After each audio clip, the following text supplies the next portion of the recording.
I'm Vanessa from SpeakEnglishWithVanessa.com. How fast can you speak English? Let's talk about it.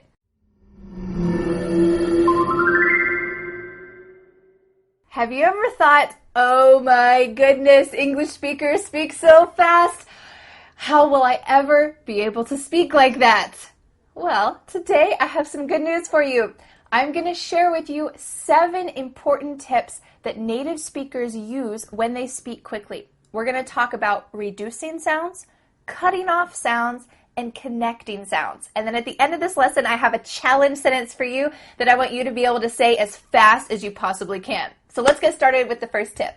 My first tip for speaking fast English is to use contractions. What are contractions? They're when you put 2 words together. I'd like to go is I would like to go. He's busy. He is busy. What are you doing? What are you doing? If you'd like some tips about how to pronounce 81 contractions, I made a video about that up here to help your pronunciation. But this first tip is the most simple. We'll talk about some more difficult tips later, and it's an easy way to speak quickly. I'd like to go. I would like to go. Do you see how we can speak quicker because we're cutting off all the sounds in the word would except for that final D? I'd like to go. Great. Let's go on to the second tip. My second tip for speaking fast English is to reduce these 4 common verbs. Gonna, wanna, gotta, have to. I'm gonna study English means I'm going to study English. That word to simply becomes a. I'm gonna study English. Or you might say, I wanna study English. Here we're changing want to wanna. Again, the word to changes to a. I wanna study English. Or maybe you would say, I gotta study English. Here we have a longer verb. I have got to study English becomes I gotta. I gotta study English. And then you might say, I have to study English. Have to, here again, to changes to a. I have to study English. Can you say these with me? I'm gonna study English. I wanna study English. I gotta study English. I have to study English. Beautiful sentences, and it's so fast. My third tip for speaking fast English is to reduce the word you when you're asking a question. We're going to talk about 3 common question words, and unfortunately, the word you reduces in a different way for each question. So listen carefully and let's check it out. The first question word is what. How can we reduce the question, what are you doing? What are you doing? We could reduce this to say, what you doing? Whatcha? Whatcha? It sounds like a CH sound here. And actually, we've cut out completely the word are, and the word you just becomes cha. What ya doing? You might notice too, extra tip, that the end of the word doing, that G, also gets cut out. What you doing? What you doing? So I end that word with an N. What you doing? What you doing? Oh, I'm teaching an English lesson. Oh, I'm studying English. I'm going to sleep. What you doing? What you doing? What you doing? Let's talk about the second WH question. Where you going? Where you going? Do you notice the same thing happening here with that ing at the end? Where you going? It ends with an N. But what is happening with the word you? Where ya? We just changed it to ya. Ya. Not you, but ya. Where you going? And again, we cut out are. Where are you going? Where you going? Where you going? Where you going? What about if you wanted to ask a polite question? Would you help me? Maybe you need some help in the office. You might ask this lovely question, would you help me? But if you want to say it fast, you could say, would you help me?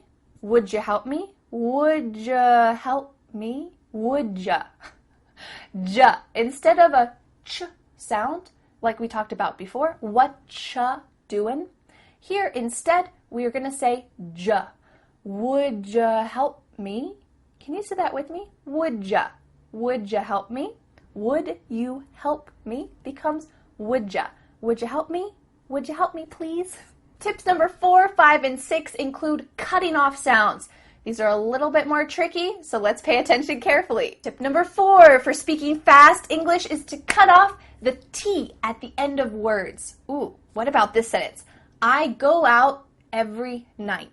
I go out every night. Do you hear I go out every night? Nope.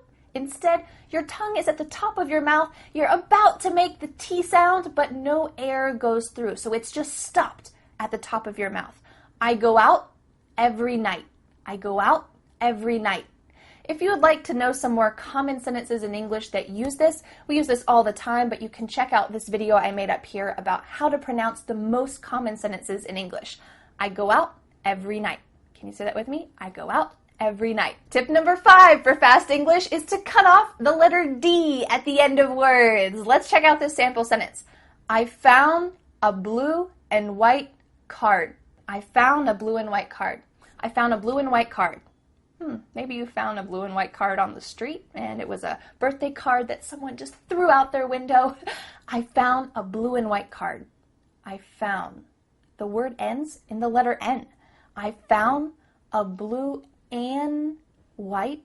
Here the word and is being reduced. Just cut off that final D sound. I found a blue and white card. Card. This is a little bit different than the word car, I drive a car, because your mouth is making the shape of that D sound, but it's not making the vibrations happening. You're not actually making a D sound, but your mouth is making that shape. Card, card. My tongue is flat against the roof of my mouth to make the D, but it's not coming out. Card, card. Can you say that sentence with me? I found a blue and white card. I found a blue and white card. I found a blue and white card. My 6th tip for speaking fast English is quite advanced. It is to cut off the first sounds with a few pronouns. Him, his, her, and them. Let's look at a couple sample sentences. I think he's right. I think he's right. I think he's right. There's no H happening here. I thinky. Thinky. Kind of sounds like you're saying thinky. I think he's right. Do you notice too at the end of the word right, there's no T sound? I think he's right. I think he's right. I think he's right. We do this all the time. Let's go on to another pronoun. It's his turn. It's her turn. It's his turn. It's her turn. This one's a little bit weird, isn't it? The H at the beginning of his and her is cut off. We don't do this all the time, but it does happen often enough that you want to make sure you can understand when native English speakers are using it, and also so that you can use it yourself. It's our turn. It's her turn. It's his turn. Is turn. It's his turn. It's his turn. We're not saying it's his turn. It's his turn. It's his turn. It's her turn. It's her turn. It's her turn. Great. What about the word them? I listen to him. I listen to him. The word them has the TH cut out, and instead you're saying I listen to him. Maybe if someone asks about some music that you like, you might say, oh yeah, I listen to him. I listen to I listen to him. This is quite casual, and we use it a lot in daily conversation. I listen to him. Can you say that with me? I listen to So we need to reduce some pronouns as we're speaking. Him, his, her, them. My 7th tip for speaking fast English is specific to American English. It is to change a T sound to a D sound. You might have noticed that we've done a lot with T's and D's, cutting them off at the end of words, and here we're changing them for each other. So when we say a word like the word better, water, do you hear better, water? No. In American English, a T that's between two vowel sounds, it doesn't always have to be a vowel, but between two vowel sounds is going to change to a D. Better, water. Let's look at a sample sentence. The sweater is better. I like water. Sweater, notice that T is between two vowels. Is better, it's between two vowel sounds. I like water. It's also between two vowels. But what if we take it up a notch? These T's in the next sample sentence are also between vowel sounds, but it's not so clear. Put it in the desk. Put it in the desk. We have a lot of D sounds. Put it in. Put it in. What's happening with that T at the end of the word put? Well, it's a T between two vowels, even though there's two separate words. Put it in. And the word it is between two vowels, even though it's two separate words. So I know this can be a little bit tricky, but you're going to hear native speakers use this all the time, so make sure you can do it too. Can you say it with me? Put it in. Put it in. Put it in the desk. Put it in the desk. Put it in the desk. Put it in the desk. Do you see how that makes it much faster? Because instead of spending the time to let the air come out of your mouth, your tongue is just tapping the top of your mouth to make a D. Put it in. Put it in. Instead of put it in. It makes it a lot faster. Are you ready for a final challenge sentence? It's going to combine so many of these 7 tips, and it's going to challenge your mind and your pronunciation muscles. Our sentence is, I'm going to eat his food and it'll taste great. Whew, pretty fast. Let's break it down.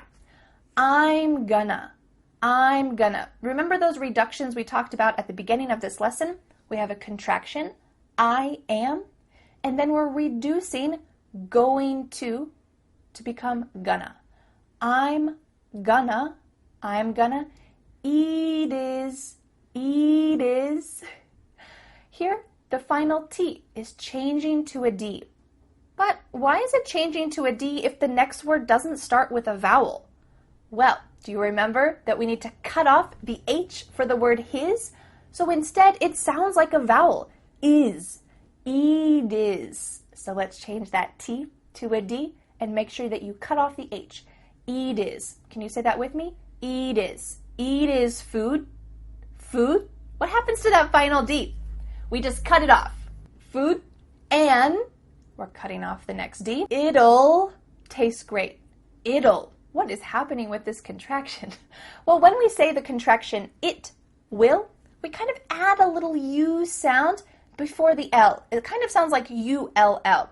It'll. So here we have 2 vowel sounds, even though we don't see them, similar to before, eat is. So here we have it'll. It'll taste. Here we're cutting off the T. Great. And we're cutting off the T again. It'll taste great. Can we go back and say this full challenge sentence together? Let's give it a try. I'm gonna eat his food and it'll taste great. So much going on here. Let's try to say it fast. I'm gonna eat his food and it'll taste great. I'm gonna eat his food and it'll taste great. I'm gonna eat his food and it'll taste great. Ooh, great. I hope you can say this sentence by yourself. Use those pronunciation muscles and challenge yourself. Thanks so much. Bye.